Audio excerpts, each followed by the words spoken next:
हाँ जी बकरी पालक वीरो स्वागत है तुहाडा अपने पेज गोरी फरूस मंडी ते अज आपां गल करदे जी इस पत्ते बारे।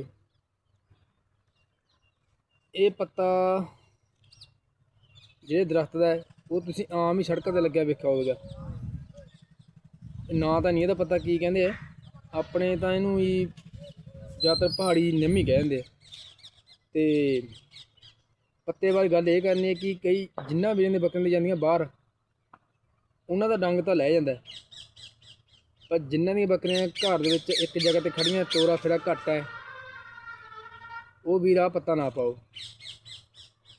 ये पत्ता ने पहला भी अपने 3 बकरियां नुकसान होया सी, तां ही दस रहे हैं। ये पत्ता इन्ना अडाप्ट करता बकरी नूं जल्दी हजम नहीं होंदा। अपना भी तजर्बे है जी, तां ही आपां तुहानूं दस्सिया जी। ते बाकी तुहाडी अपनी राय दे सकदे हो अपनी। धन्नवाद।